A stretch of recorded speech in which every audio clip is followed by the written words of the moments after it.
Bonjour et bienvenue pour ce nouveau tutoriel sur le langage de programmation sorti par Apple en 2014, le Swift. Donc pour ma part, je le trouve vraiment très moderne et j'ai envie de vous apprendre le Swift. Donc dans ce tuto, je ne vais pas vous apprendre les bases de Xcode, mais uniquement le Swift. Ceci dit, le logiciel est très rapide à prendre en main et je vais vous montrer toutes les étapes à suivre. Donc pas de souci à ce niveau.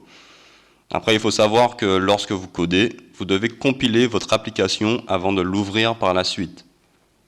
Donc, sur Xcode et sur beaucoup d'autres IDE, il existe un bouton tout simple qui permet de le faire. C'est Build and Run, sous forme de bouton de lecture que nous allons voir tout de suite. Donc, commençons par créer ma première application Swift.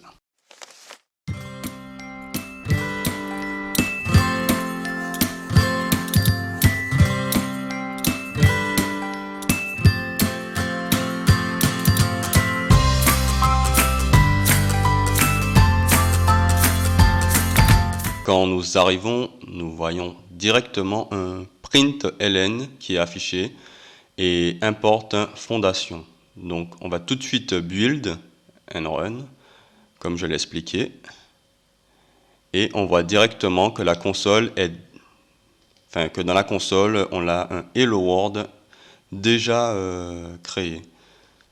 Donc on peut voir que ça fonctionne tout simplement avec juste un println, sans importer de librairie.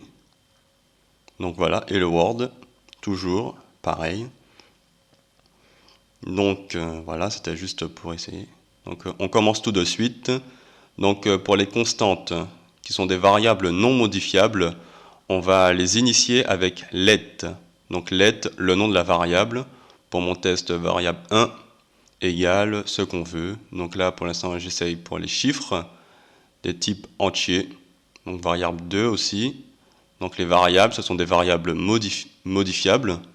Donc j'ai oublié le var là. Voilà, comme ça. Donc toujours de type entier que j'ai pour le test. Donc voilà. Après évidemment il y a plusieurs types. Donc là, variable 3, on va mettre une chaîne de caractères, salut par exemple. Donc c'est de type string. La variable 4, voilà, on peut voir que les let et les variables, donc les constantes et les variables fonctionnent exactement pareil, mais les let ne seront jamais modifiables pour la suite. Donc là, un type double ou float, c'est nombre à virgule. Donc il faut savoir qu'on peut aussi dire à Swift que le type de la variable en fait. Donc là, int pour les nombres entiers, mais ce n'est pas obligatoire parce que Swift reconnaît obligatoirement dès que nous mettons un chiffre par exemple, il sait que c'est un entier, etc. Donc là on voit que pour les strings, deux points string. Voilà.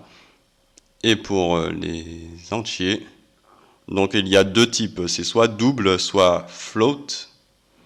Que double, c'est en 64 bits, en fait, ça a une précision. Avec un double, on aura une précision de moins 15 chiffres décimaux, alors qu'avec le float, on n'aura qu'une précision de 6 chiffres après la virgule. Donc personnellement, on est toujours en double, enfin on est toujours sur 64 bits, donc on va toujours mettre double. Donc là, par exemple, j'ai mis un 2, ça va toujours afficher 2.0 parce que j'ai mis un type double. Donc là, on peut voir tout de suite qu'on peut faire on peut les calculer, donc variable 1 plus variable 2. J'ai mis cette somme initiée dans la variable somme des entiers. Donc là, un autre exemple, somme des virgules, c'est toujours pareil. C'est toujours la même chose. Voilà. Variable 3, variable 5 plus variable... Bon allez, on va prendre 6. Là, les divisions, c'est avec le slash normal. Donc là, le nom de la variable divisé par un autre nom de variable, ça peut très bien être des chiffres, hein, évidemment. Parce qu'en fait, les variables, le nom des variables sont remplacés par leurs valeurs, comme on le sait. Donc voilà. Donc par exemple, une multiplication variable 2 fois, alors, variable, variable 1, donc voilà. Donc ce qui, variable 2 fois variable 1, ce qui va faire 3 fois 4. Donc multiplication aura la somme de 3 fois 4. Là, les soustractions avec un moins, la barre, enfin ouais, ça dépend si on est sur Mac. Enfin oui, on est sur Mac, donc c'est la barre normale, hein. Après, pour les afficher, donc tout de suite pour afficher le résultat, ben, par exemple la somme des nombres entiers vaut, et là on va faire un anti-slash, et entre les parenthèses on va mettre le nom de la variable qu'on veut afficher. Donc là, somme des entiers pour notre exemple. Donc direct dans une chaîne de caractères, on peut, avec un print, un simple print. Il faut savoir aussi que println va engager un retour à la ligne, alors que print simple va juste afficher, c'est la même chose, hein, sauf qu'il y aura les retours à la ligne avec le println. Donc on peut voir qu'on peut mettre plusieurs choses sur la même ligne avec un point-virgule. Voilà. Donc là, je mets deux prints sur la même ligne, c'est possible. Il faut juste vraiment ne jamais oublier les points-virgules. Là, je fais tout de suite un autre test pour le calcul. Donc, on peut très bien faire 3 plus 5 divisé par 4,6 par exemple. C'est très possible. Donc, pour être sûr, on va toujours mettre les parenthèses pour être sûr que c'est le 3 plus 6 qu'on va diviser par 4,6. Et là, on va print mon calcul test vaut le nom de la variable, comme je l'ai indiqué. Donc, test calcul. Voilà.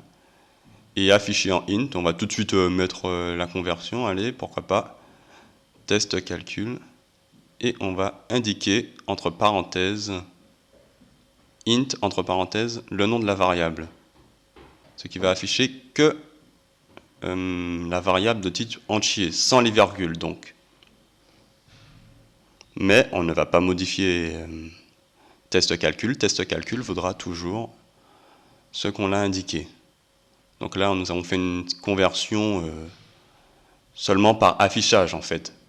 Donc là maintenant, je vais ajouter cette valeur à une autre variable. Donc, vous le savez tout de suite, c'est pas nouveau. Alors, int, forcément, int test calcul, comme on l'a fait dans l'affichage, sauf que là on va l'intégrer dans la variable test calcul en int. On va print pour voir ce que ça fait et on build tout de suite.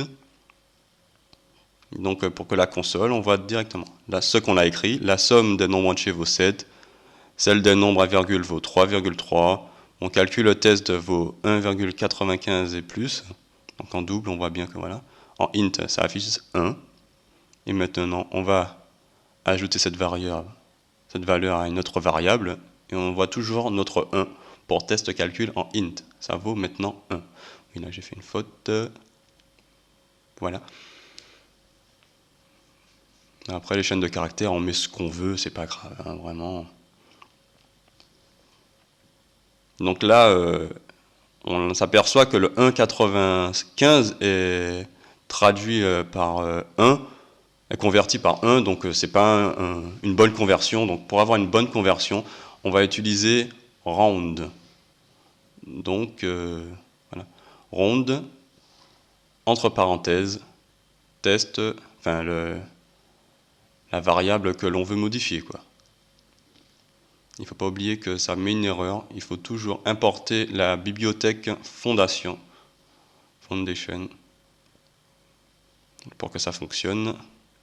Quelle erreur j'ai? Ah oui, oui. Donc c'est pas c'est notre variable avec la virgule que l'on met dans le round. Sinon, ça n'a pas d'utilité de mettre une variable de type entier, parce que 1, ça va toujours donner 1. Donc ça le prend comme une erreur. Donc là, on va print notre variable avec la bonne conversion. Là, je crée un commentaire, en fait, comme tout à l'heure, je n'ai pas expliqué. Les doubles slash, ça fait un commentaire, c'est-à-dire que ça ne va pas être affiché dans notre console, ça ne va jamais être affiché, on peut mettre ce qu'on veut. Et là, pour un commentaire à plusieurs lignes, slash étoile, slash étoile.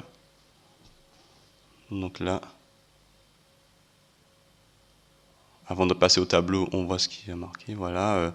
Donc les anti-slash n, c'est pour les retours à la ligne dans une chaîne de caractères. Donc, voilà. Donc là, pour créer un tableau, c'est entre crochets. Voilà, on met ce qu'on veut dans le tableau. Donc on comprend tout de suite qu'un tableau, ça peut avoir des valeurs comme on veut.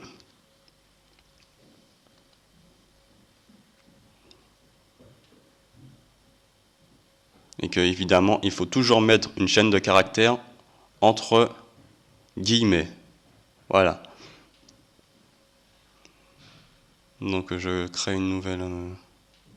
Donc par exemple pour qu'on puisse connaître la position par défaut dans les tableaux, ce sera pain, ce sera 0, confiture, ce sera 1, et ainsi de suite. Aussi pour compter le nombre de choses qu'on a dans notre tableau course, on va faire un count. Toujours, ne pas oublier, import foundation, parce que là maintenant ça sera toujours obligatoire. Donc on va toujours le laisser. Voilà.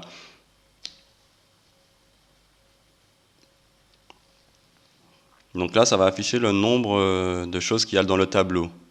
Pain, confiture, 1, Nutella, haricots verts et pâtes.